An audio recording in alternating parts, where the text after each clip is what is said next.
Hello. Hello. As everyone hopefully is coming into this session that we have here. This is a 2:30 session on bringing new riders and more people into the bicycling movement. And I'm really excited by all of the panelists we have here today that I think we're all going to be able to learn quite a bit from and get some new ideas. I hosted a session a bit like this last year at last year's National Bike Summit because I love this kind of session, which is really focused on getting people excited about biking, getting people biking in ways they haven't biked before, and just really the advocacy of being on a bike. And I'm Lauren Jenkins, executive. I'm logged into the executive director's Zoom account, but I am the communications director at the League. And so a big part of my job is promoting bicycling and encouraging people to bike. And so I think I'm, always love sharing the stories of the people on the ground who are doing that. And we're going to hear from some people who are getting more people on bikes. And, hopefully you can bring some of this into the work that you're doing. So with no further ado, I am going to hand this over to David and Evelyn with Bike Arlington. Thanks so much, Lauren. Let me just get all set here, sharing my screen. I'm going to assume everyone can see it unless I hear otherwise. So we'll kick it off. So hi, everyone. My name is David Ballack, and my co-presenter, Evelyn Murcia, will be joining me in just a second here. We're here to talk a little bit about the route assistance that we've been providing during the bike boom. So to put it simply, this is our customized routes bike tool that's really helped new cyclists find their way. So as I mentioned, I'm David Ballack. I'm the bike program manager at Bike Arlington here in Arlington, Virginia. And I'm Evelyn Murcia, the Events and Outreach Coordinator at Bike Arlington. And Bike Arlington is the education and event outreach program in Arlington County to really promote and educate more folks about biking. So about a year ago, we heard from a man in Arlington named Peter, who told us that he was interested in biking more. Peter is 71 years old, and he shared that he used to love going for bike rides when he was younger, but he hadn't really done it in a long time. But because of the pandemic, Peter was now considering buying an e-bike after seeing more and more people try e-bikes and be out and about on their bikes. He wanted to join in too. So he reached out to us, and as a part of our helping out Peter, we created a customized bike route for him. And so we customize it to kind of make it so that, with an e-bike, something that wasn't necessarily as accessible for him before, now would be. So after sharing the route and going back and forth with Peter, we checked back in with him a couple months later, and he told us that after receiving the route, he was inspired. He bought an e-bike, which he now rides around town for short rides, for errands, for grocery runs, and he even takes it across the Potomac River to the National Portrait Gallery, which is what his original route quest was for. We've seen that there are just so many barriers that can keep people from riding their bikes, so we created customized routes to try and eliminate one of those barriers. We've also gotten requests from all kinds of different riders as well, from older riders like Peter to parents looking for a route to ride with their children, either for fun or to commute to school. So customized routes originated from an idea that was sparked during a ride between coworkers with different bike experiences. One was a daily commuter who was tried once to ride every street in the county, who's on the listening in, Henry. And the other was a multimodal pro who was less familiar with the area. On the ride, the question was asked about which way to take, the hillier but quicker route or the flatter but longer route, which the person with less familiarity of the area realized they would have never considered a second route if they were on their own. And bing, bang, boom, customized routes was created. Through this resource, we've seen that not knowing where to ride can create obstacles for both new and experienced riders.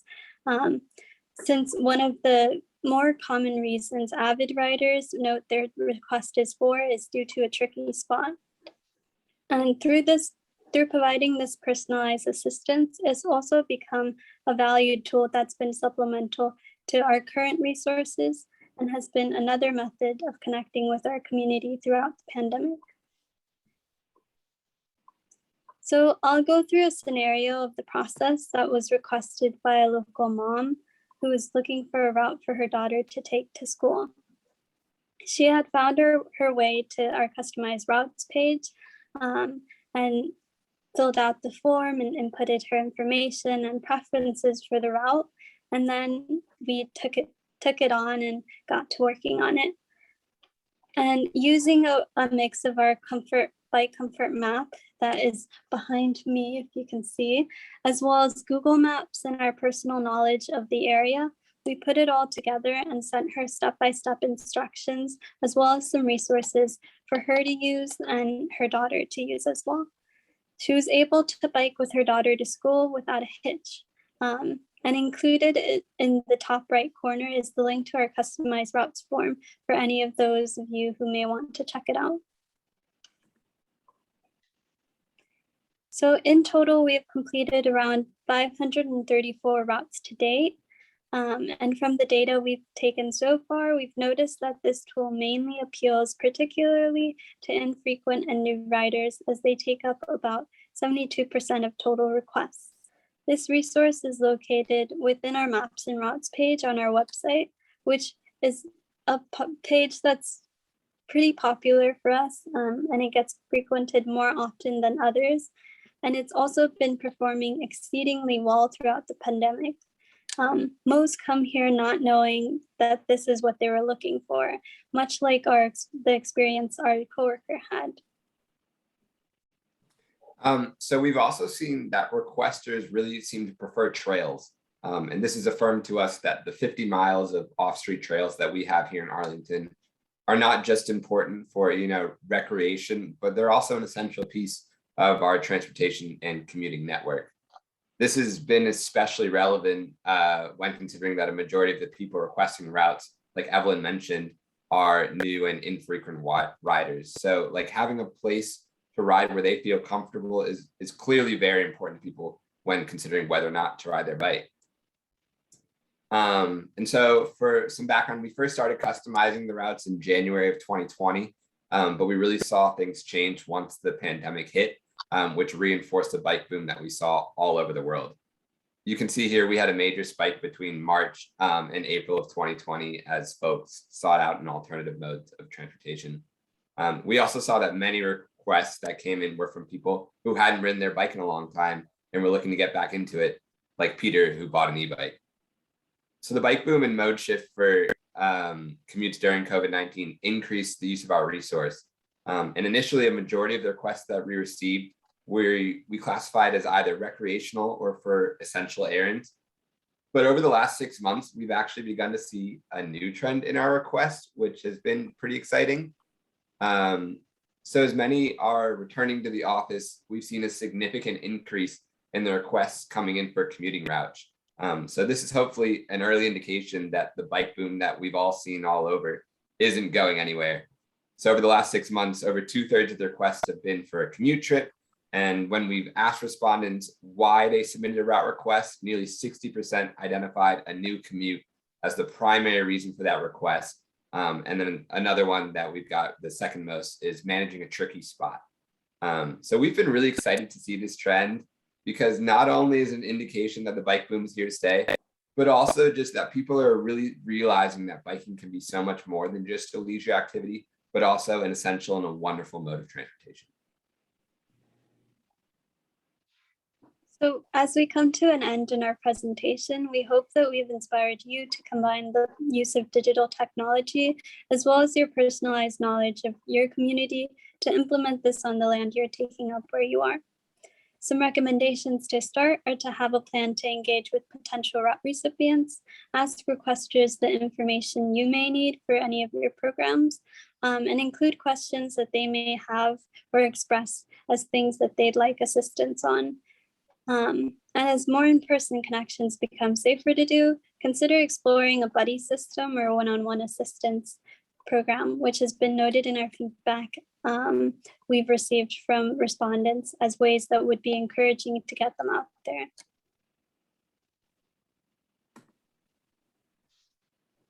And thank you for listening to our presentation. And please remember to drop any questions in the chat box below. I see we've already gotten a few. And for those of you attending the summit in person and are visiting the area of both Piscataway and Nacotchtank People's Land, we'd love to help design a route request for you if there are any places you want to visit during your time here. And if you'd like to reach out and connect with us personally, you may do so via email or text. Thanks so much. Thank you both so much.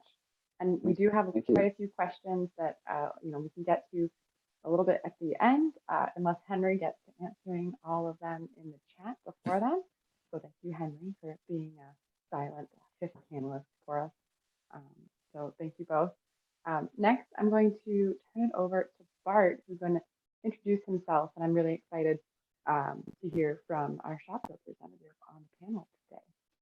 Bart, you want to take it away?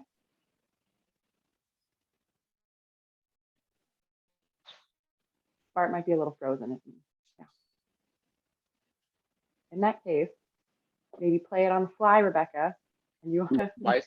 Oh, hello, everybody. My name is Bart Luther. Oh, there we go.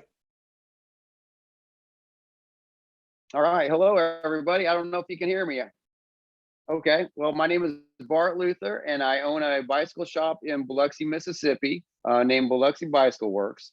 And we opened up the shop just prior to me hearing the word COVID.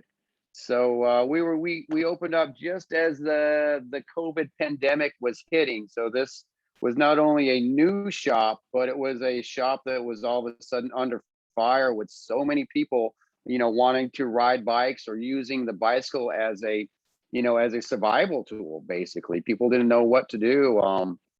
And everybody kind of gravitated towards bikes. So it was a trial by fire. So I really had a lot of plans to engage with riders, and not only for the shop to get business, but because it's a passion of mine. I'm coming off a 25-year accounting career to open up a bike shop. So it was quite a decision. It was my calling, and a lot of it was because I wanted to show people what bicycling can do for their lives. It definitely wasn't an economic move, because when I kind of weighed out the security of a corporate job that definitely had a rock solid future to a bicycle shop, I knew wouldn't quite be as profitable. But I wanted more for my soul, and really to share this passion. I grew up in not only Belize, Central America, where the bicycle is much more than just a recreational item, and then also grew up in Colorado. So Colorado, of course, had a cycling infrastructure that a child, I was able to get around town and do things and find freedom, and ended up finding an identity to myself through cycling. And I noticed that in South Mississippi, where I live on the Mississippi coast, I saw so much potential for this to enjoy cycling, not only recreational, but also on the commuting side. I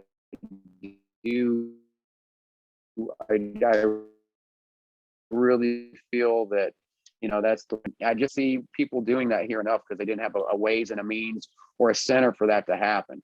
So I kind of had a lot of things in mind when I opened up my shop. I got thrown into the pandemic, where we couldn't quite keep up with bike sales or bike repairs, but I still wanted to throw rides. And of course, we had to do this safely, as far as group activities, but we found a way to make that work, being an outdoor activity, everybody respecting their social distancing, but still get outside, ride your bike, breathe fresh air, and boost your immunity system through, through healthy activities. So now that is kind of, I shouldn't say coming to the end, but since that is becoming more of a norm, we're really seeing people gravitate towards cycling, one for health benefits, both mental and physical, Now we're really seeing a lot of people want to ride bikes, to save gas and to help traffic congestion.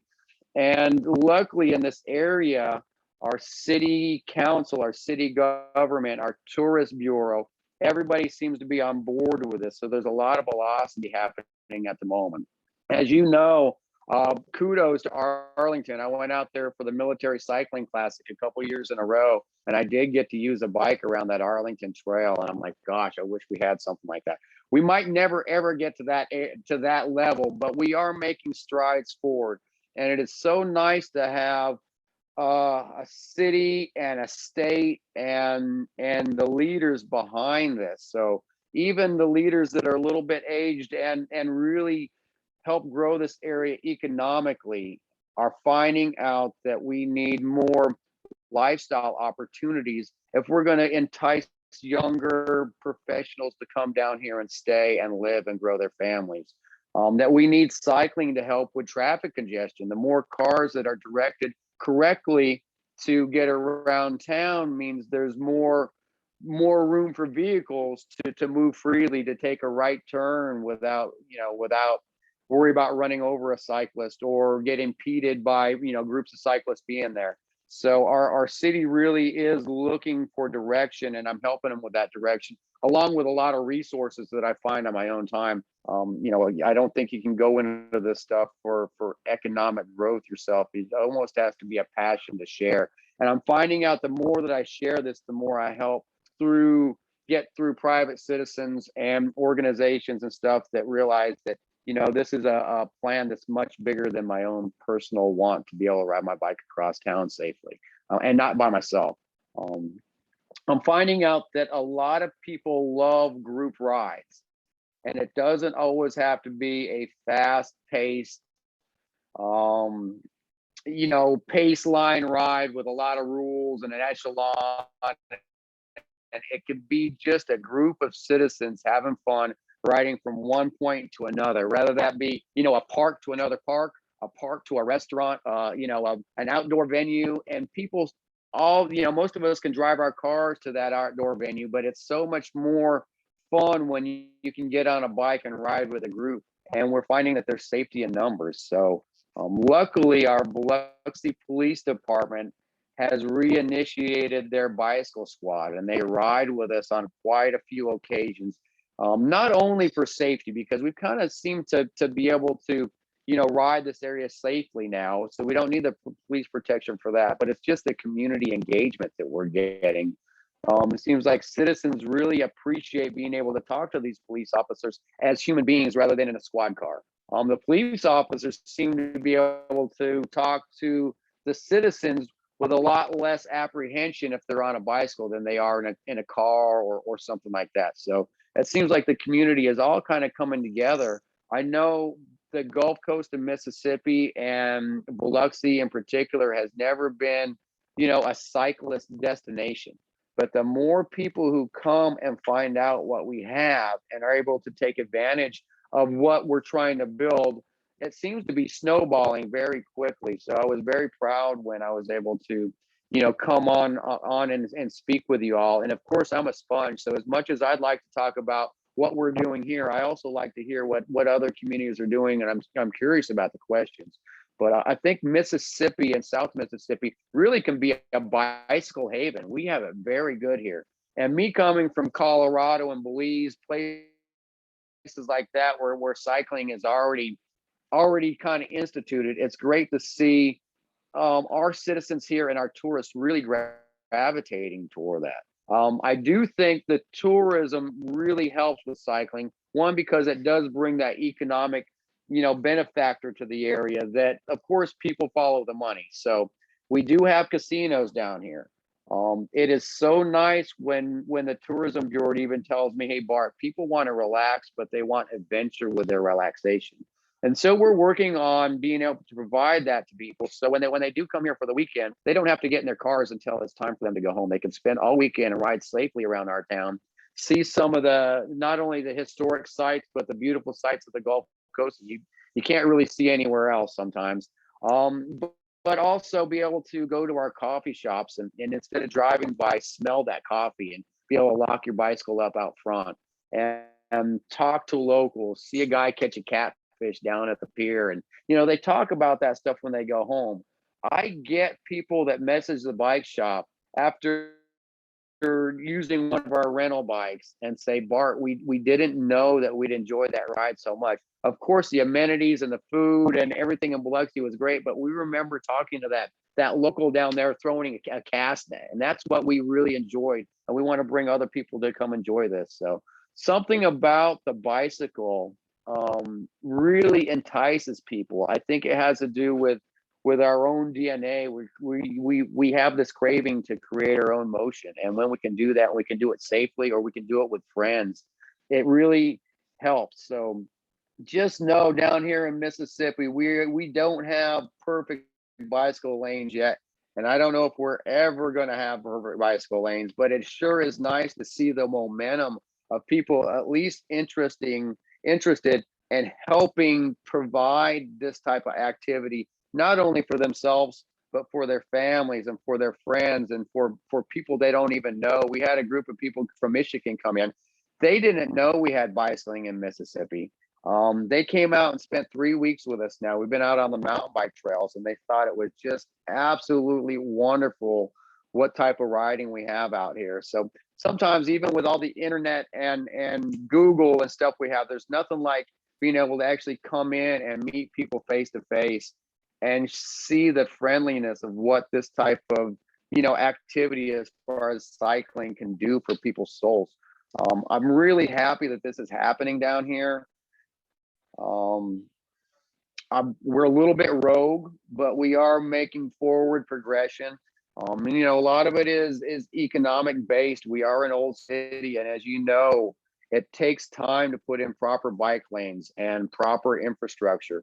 But I think just starting out with open minds, putting in some bicycle sharrows, identifying important intersections where we can traffic people safely through those intersections, and also respect the traffic that has been there for years in cars, and let them take a right turn without having to wait for us. So just little things like that are helping the citizens down here become much more bicycle friendly. Not only people that are on bicycles, and I think that in some ways COVID has helped that, because there's been a lot of people that brought their bicycles out of the garages, that dusted them off, that hadn't been on bicycles for years. They tried to ride their bicycles and they got buzzed by a car, or realized you can't ride down the sidewalk, or realized you can't ride the opposite way into traffic, where before they didn't realize that they hadn't been on bicycles for years. So those people are now getting in their cars and they're giving bicycles space, and they understand why we're not on the sidewalks. So I think it's just a big snowball effect that really has a positive impact on what we're doing here. And I'm sure there's other communities like us that are a little bit older that are trying to change their mindsets of not only the local citizens and citizens moving in, but of people coming to visit the area, just how good of an activity this is. So I'm not going to ramble on too much longer about what we're doing in Biloxi, but if you have any questions, please ask me, and just know we are making forward momentum, and it's coming from all different directions. We're not getting a big fight from the city council. We're getting absolutely the opposite. We're getting help. We're getting help from tourists. We're getting help from the tourist bureaus from the state of Mississippi. So just know we're a sponge. If anybody has some input, we're good with that too. But I'd really like people to come down and see what we have down here in Mississippi. And of course, I do own a bicycle shop, so it seems a little bit selfish that I'm trying to get people into bicycling, but it had to start somewhere. And so I think the bicycle shop is an important place for it to start. We don't try to sell people stuff when they come into the shop, because half the time, most people are coming in asking where they can ride, or how. I do a lot of social media. So people see the pictures and they say, how do we get involved with this? And the first thing I don't do is I don't put a bicycle in their hand and say, buy this. I said, well, come in, if you don't have a bicycle, come to the start of the ride and just meet some of the people, just socialize with us. It's a happy group of people, positive people. And, after a Friday, we do a Friday night fun ride. We're getting 40, 50, sometimes 60 people show up for these rides. Biloxi has never seen anything like this before. Quick story. Recently, I was summoned to the mayor's office, and I didn't quite know why. When I got up to the mayor's office, he's got this, I felt like I was in the principal's office, and I saw where I was supposed to sit at one end of the table, and the mayor and the city attorney are sitting on the other end of the table. And our mayor, he's a tech guy, so he's got cameras, he's got screens all over the place. And they both had this kind of look, and I wasn't sure what they were going to ask me, or what were they going to tell me to do, or what was going to happen. And they started flashing pictures of the bicycle ride going through Biloxi from the city cameras. And they both started smiling, and they say, how do we get more of this? This is great. We love our city to be in this healthy limelight. Of course, I'm sure all of you know Mississippi doesn't have the best stigma of it's not the healthiest place, but really on the coast, we want this to grow. We want to show people that yes, we do live a healthy lifestyle, or we're trying to live a healthier lifestyle, or we're enabling our citizens to ride a bike through Biloxi on Friday night without having to worry about getting run over by a car. So it's really positive things we're doing down here. I don't know if we're doing it all correctly, but we're making movement. And I think that's kind of the important part right now. With the high gas prices, we're working on some velocity, trying to get things happening now. We'll see what happens in the future, but stay connected with us, and I'll paint the picture as it happens. I would love to show some slides and some pictures, because you just see how beautiful it is, and everybody's smiling, and the melting pot of people we have on bicycles down here. It's everything from the Huffy beach cruiser to the $10,000 road bike, and everything in between. All meet on Friday nights to ride around Biloxi. Sometimes I pull my camera out and I'm like, I don't know why we're adults. I don't even know why we like to do this, but everybody's enjoying and having a good time. And after the ride, it just turns into this big camaraderie. We fill the restaurants with people, and I don't know, it's just a good thing. So if anybody has similar experiences, share them with me, and we'll keep this energy going. Yeah, we'll have to see some of those. We'll have to see some of those photos at some point. I definitely love seeing someone on a escort Venge next to someone with a, thank you. And your story, you can about go to our Facebook site. I've got plenty of over the weekend. I mean, we did a Friday night fun ride. We did a mountain bike ride. I probably have 50 pictures of just this weekend. But and if you go back in our history, you will see just thousands and thousands of people riding bikes and having fun in Biloxi, Mississippi. Cool. Very cool. Thank you. We hand it over to Rebecca, and then she can show us her slides, and then we can get into the questions, but I think they're going to be really good. Awesome. Thank you so much. It's been so cool to hear from my fellow presenters, some great stuff. I'm going to go ahead and move to slideshow. All right. I assume also that everyone can see mine. Okay. Start the timer. All right. So I'm Rebecca. I am the founder and leader of Chicago Family Biking. Oh my gosh, it's going on its own. Perfect. I'm glad it's happening. So bear with me because it's going on its own. Okay. So I founded Chicago Family Biking after I was at a grocery store, and my bike, as you see here with my unpaid interns, was outside parked, and I came out and there was a lady with a baby in an ergo just bouncing and waiting, and she's like, tell me everything. And that wasn't the first time that had happened. That honestly happens to me often, especially this was circa 2013.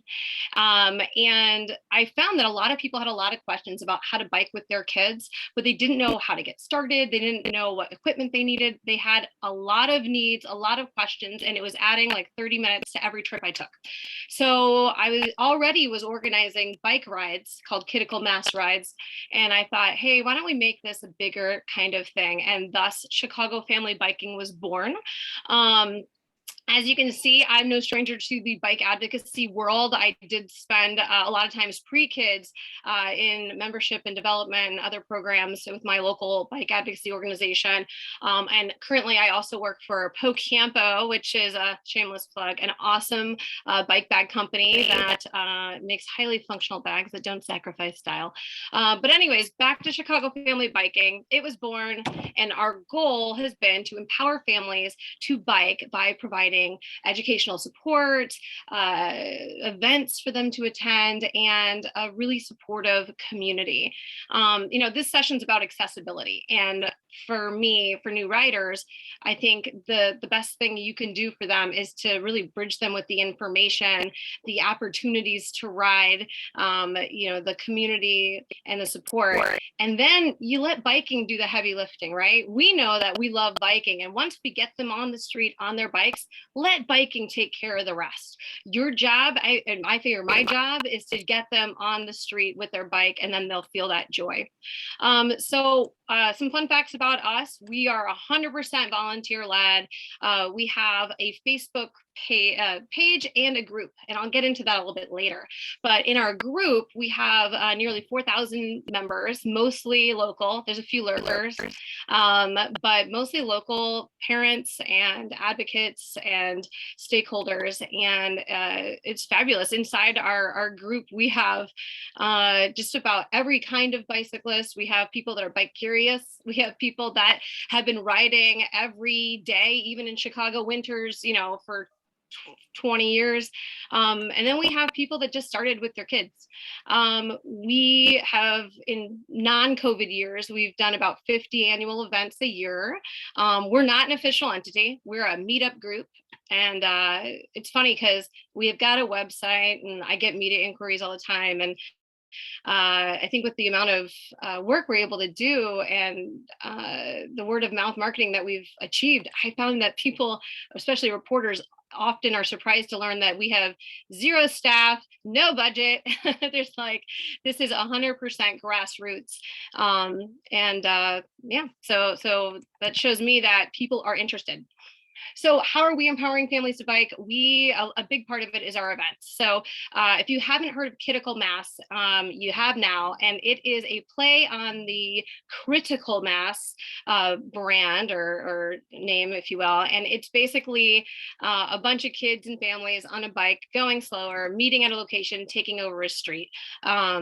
It's vital that these events are hyper local, because especially for kids and families, you're not going to travel far away with your 4-year-old who just learned how to ride to go on a ride. So they're hyper local. In Chicago, we actually have them in many neighborhoods. I personally organize one that's in Roscoe Village, which is a neighborhood in Chicago. We during the summer months get about 75 to 100 something people, mostly kids on bikes. It's sloppy and messy and fun and loud. But we find that in Chicago, it's so important that we have it all over the place. So right now, I just put out a call for organizers yesterday, and we already have about 9 locations of people just in less than 24 hours that are interested in organizing in their community. And I'll talk about how we support those rides in a moment. So here's some pictures from our rides and some marketing materials. Lots of smiles, lots of fun. Oh, this is good. This guy in the blue shirt is Congressman Mike Quigley of Illinois. He usually joins us for a ride each year or an event of some kind. We also get our aldermen out, so definitely invite your elected officials. What I love about that is, especially in Chicago, where we have aldermen that join us, is that they're in charge of a lot of the budget and projects that improve the streets or fill the potholes. So whenever we have an elected official, I always make it a point to get all the kids to practice yelling pothole whenever they see a pothole, for the safety of the group, so everyone knows to avoid the pothole. But you have someone who can fix the pothole, and you have all these children screaming pothole. It's really effective. So highly recommend that, getting those elected officials out there with you. Here's me from many years ago in the red shirt here leading. This is my lazy marketing picture I send out just yesterday and / every year. This was from one of our first rides, actually. As soon as we put it on, parents were hungry for something to do that was active and fun and free with their families.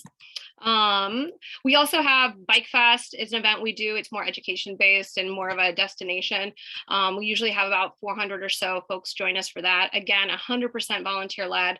For this one, I usually get some grants and sponsors to help support the events. We've done 4 or 5 of these over the years. We also have been empowering our parents and giving them the resources and tools they need to execute bike to school days, and other kind of biking to school initiatives. This picture I included because it was from our Kittical Massive event where all the different neighborhoods converged on one local space. And then we had a kitty cross, we called it, obstacle course. And then the parents, we're kids too. So we started competing, but this is Kevin Deckinga, who is with the league. He probably has talked with many of you. He is very happy to be there. He defeated me. You can see me in the back. I was pretty mad that I lost. And this child running beside me, I don't know if they're encouraging me or berating me, but the point is we have fun, and we have fun for all ages. We keep it fun. So I talked a bit also about our online community. Now, a big part of that is we have a fan page that has 2,200 or so fans, if you will. It's like a business page, and that's the external kind of an almost announcement board that we have. But then all of our posts and events and things get shared within our Facebook group, which has about 4,000 people. Now, for us, Facebook is a really great tool because of the demographic we serve. Parents are on Facebook. We have to be. That's how we find out about a lot of stuff. So we continue to find that to be a really effective space for us to kind of congregate and to market. That might not be the case depending on your demographic, especially if it skews younger. Within our group, 70% identify as female, which is awesome. That means we're reaching that target demographic that I think a lot of people struggle to reach within the bike industry.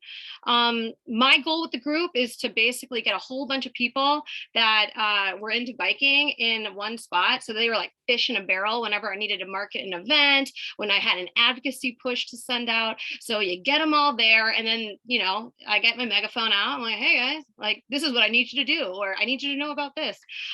So really bolstering and building up our group has been huge for us. And it also helps with our word of mouth. I think that's how we've grown. Our word of mouth marketing has been fabulous because the group is so supportive, and it, again, has so many people from all over the city, people from different stages in their parenting, different comfort levels for themselves with biking, as well as different like just coming from different economic situations. As many of you may know, family bikes can be expensive. So we have a lot of solutions, and some are used that are presented in our group. Also, it's great to have such a big group because we're really becoming a credible voice. Like I said, I get media inquiries a lot. Elected officials know about us. We're able to really influence some advocacy around the city of Chicago.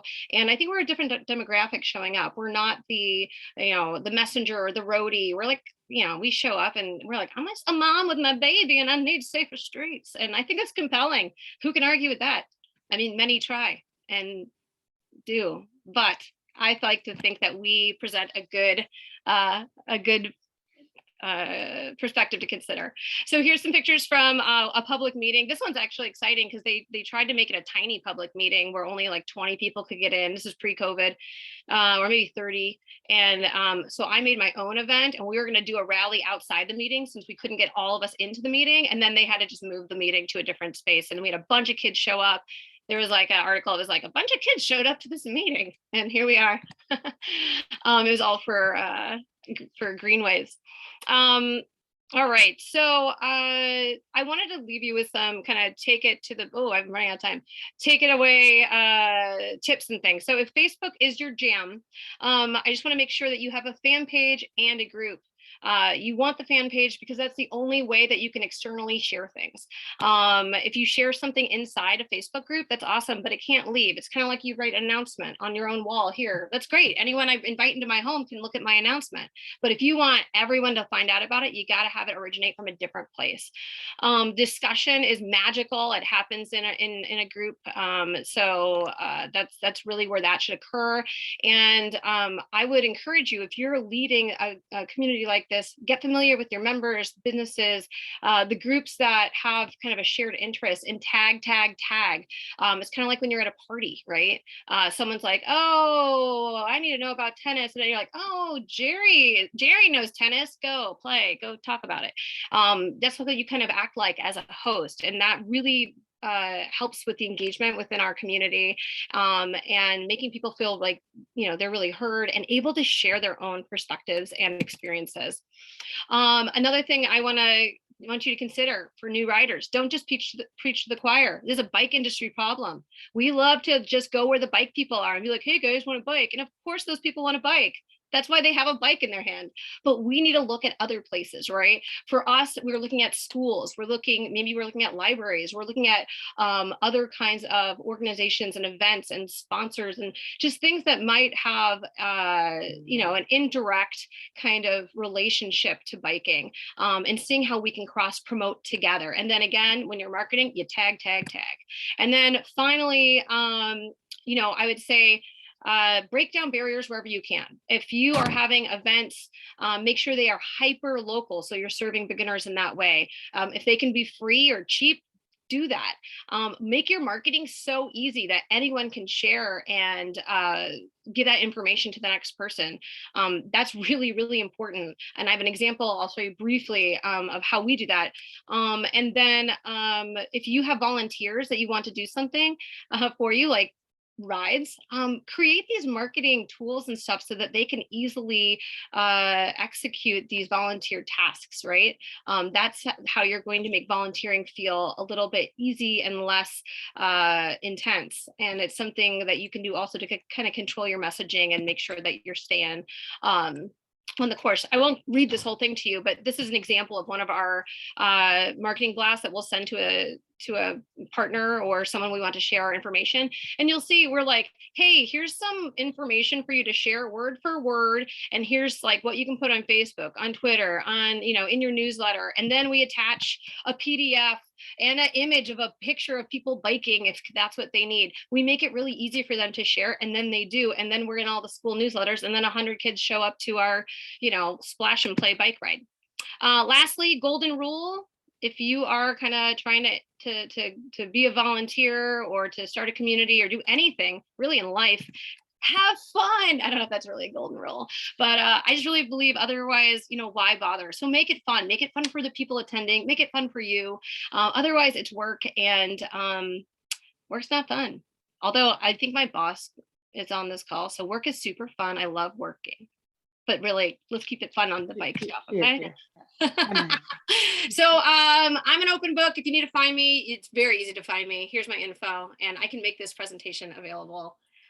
So yeah, Well, thank you, Rebecca. To everyone here, I know we're running out of time, but hopefully we can stay for a few more minutes just to talk to folks and get some of these questions answered. And even though some of the most recent questions asked, I would love to ask both of you, do you have any equity goals and language equity goals for your group? Bike Arlington, were you doing any Spanish language outreach and or route coordination? Rebecca, I'm not sure, how about your outreach? And I'm not sure if Bart is still here, but oh, there he is. Found him. Yeah, you go, Dave. I can speak a little bit to that.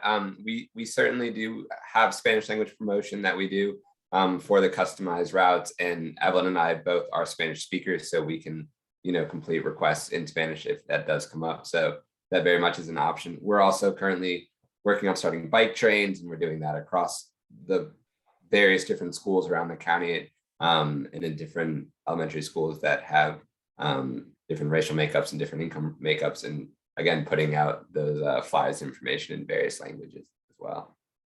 So definitely something that we strive to do. At the end of the day, it's a resource that we put out there and try to reach as many people as we can, and then do our best once that resource is in the hands to accommodate however we can do it. Mm-hmm. For Chicago Family Biking, because we are word of mouth, we tend to disproportionately attract certain demographics of people, especially in Chicago, where we're super segregated. To ensure that we are reaching other communities, one thing I really try to do is build up my awareness and partnerships with like-minded organizations that might not even be bike centric. They might be more, like I said, like they could be faith-based or serving children or communities in other ways.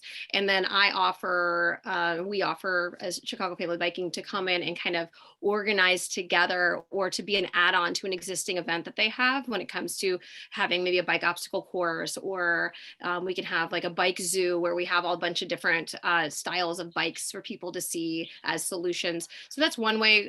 We were getting there and then COVID hit and kind of threw us to the ground like bowling pins. And now we're rebuilding. But that's one way we're doing it. When it comes to Spanish language, it's something that's on our mind. We have our website is due for a revamp. It was my winter goal. And we didn't get there yet. So when I do my next revamp, it's really important to me that we figure out a way to ensure that it is translated so that it's more accessible as well. Great. And any advice on how to get new riders to those rides? I think someone asked about, someone who's very new, they might even be intimidated by making the short trip to the ride. Is it something where you say it's okay to drive to the ride and then do the ride, or are there other, tips? I feel like Bart, Rebecca, you might have some. Yeah, we have a lot of people that drive to the ride. I would say that we have rides that are within a mile and a half of each other. Like that's how close. So people could even walk their bike to our rides. But we also have our Facebook group where a lot of people start to connect and go that way. So I feel like if anyone was to ever say, how do I get there? There's never any car shaming that occurs because that's not meeting people where they're at, right?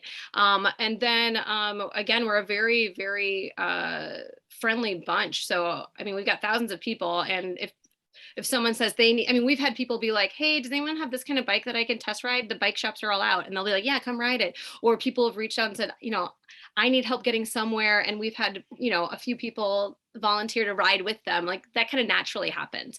But yeah, I think not car shaming is really an important piece of welcoming new riders. Lauren, I have a question. There's a lot of questions coming up. Is there a way for me to answer them where they can be housed and I can, because I know we're not going to get all of them. What we're going to be able to do is save the chat, and I could send the questions out to our panelists. I would also encourage folks to go, I know we didn't encourage, but go into Whova, into this session in Whova, and you can ask questions there. And then the speakers can answer the questions in Whova if you ask them back in that session from the web app. So that would be another way to do that. But I will try to make sure, I know we have a lot of good questions here, and I want to make sure everyone has an opportunity to answer them. I think my final question would be any tips on partnering? I think some to make this happen, like where to look for partners. I think, to me, I think bike shops seem to be natural partners. But there might be also the other partners out there to reach new people. I think thinking outside of the bike community. The bike box. So yeah, if you want to think outside the bike box, I would look at if it's kids and families, I would look at schools. I would look at events that already exist and see how you might be able to plug in, whether you're tabling or offering some kind of activity, or just maybe you're going to do a ride to an activity or to an event. I think too, if you look at a lot of like chambers of commerce or, like even elected officials will have a good pulse on it. But a lot of these entities that serve communities in a more broad way often have little pots of money and grants. Like I get a mini grant to do Bike Fest from a community or from a special service area through our local chamber in our neighborhood. And it's, so you can find these little partners that bring actual funding, a whole new audience, and can also really help with some logistics as well. I don't know, anyone have any yeah, I'd love to hear from some other folks. If they have any advice on these questions. I think I can find Evelyn again somewhere in the participants. I think Evelyn had to go pick up her daughter. We haven't partnered with anyone specifically when it comes to our customized routes, but like Rebecca, we put on many rides around Arlington and are often reaching out, trying to find partners. For the most part, it is just a quick email and just trying to make as many connections around the community as we can. I've especially found that, and this was difficult early on in COVID, but just going in person and putting in the time to go and talk to partners, so a lot of times we're partnering with restaurants or grocery stores or folks that are offering things. Just going in, introducing yourself, saying hi really goes a long way in creating and building that partnership. Folks are just so much more often likely to get back to me, whether, responding to an email that I originally sent or voicemail that I've left, once I've gone in and introduced myself and talked a little bit more about Bike Arlington, the ride that we want to put together, and all the other things that we have in store. And this has really gone a long way to building partnerships down the road too. So often once we partner with someone once, then we end up partnering with them multiple times because, we've built those connections, and that's really gone a long way for us too. Great. And I think, Bart, there was a question for you specifically about Biloxi. Do you have an advocacy group or any sort of bike pedestrian coordinators there that you're working with? We do. We've got a Bike Walk Mississippi. It seems like we've kind of re-sparked that whole movement there. Like I said earlier, I'm a little bit rogue, so we do a lot of things to try to get to this point. Now we're starting to focus on more bike advocacy groups. Of course, I'd like to get more involved with the league. We've had People for Bikes, Toby, come down here. We've got the Mississippi Tourist Bureau. So there's not an official bike advocacy group that's doing all the work. Luckily, we've got a really strong club called the Gulf Coast Bicycle Club, and they have been pretty instrumental. But as far as having a 501c3 that we can maybe channel some grants or something through, we do use Bike Walk Mississippi or Heritage Trails Partnership. So they're not just bicycles, they're pedestrian, and they've kind of been around for a while. But sometimes our leaders are looking for new ideas. Maybe other ideas have gone stale. So we're trying to bring in some new ideas. And that, with a networking thing, I've been fortunate that I do spend a lot of time in the bicycle shop. So a lot of things just come our way. People walk through the door after seeing our rides or seeing us on the news. David walks in and then he's like, "Hey, you want a partner?" Right. That's that's the way it's been kind of working for us. Although I do throw myself out there in the community a lot. Anytime we have an event like something happening on the town green, a barbecuing on the green or something, I ask, "Hey, can we get a bicycle ride involved in it?" And 90% of the time people say, "Yes, let's get a bicycle ride. What does it involve?" I said, "Well, I'll come set up a tent. We'll bring a group and we'll ride bikes from the event and back to the event." So I do throw myself out a lot, and I find myself spread pretty thin. But the more people that get into it, I think we'll have more advocates, come out of the woodwork on this. So of course, I always want to be involved, but it is nice to kind of share the limelight, share the spotlight, share the enthusiasm with other people. And it seems like, that's happening. So as long as we can keep the forward momentum going, I think there's hope down here. Yeah. And I think you brought up also the Tourism Bureau, and I think that's also usually can be a very good partner. I know in Arlington, the Visit Arlington folks have always been pretty helpful in some partnerships. So I think that's always one of the keys is finding new partners, but usually Finding new partners and a little boots on the ground sort of situation too. And hopefully we get to do a little bit more of that in 2022 and beyond. So I think I'm going to let everyone get ready for their next sessions at 3:45, and thank you so much for spending a little extra time for me. David, pass my thanks on to Evelyn. Hopefully she has a good rest of her day. And as I said to everyone who is still here, please if you have questions, reach out through the Whoova app, and I'm also going to send our panelists the questions that were in the chat so they can get back to you if we haven't already addressed them. Thank you very much, and I'll see you at the next sessions, everyone. Bye. Thank you.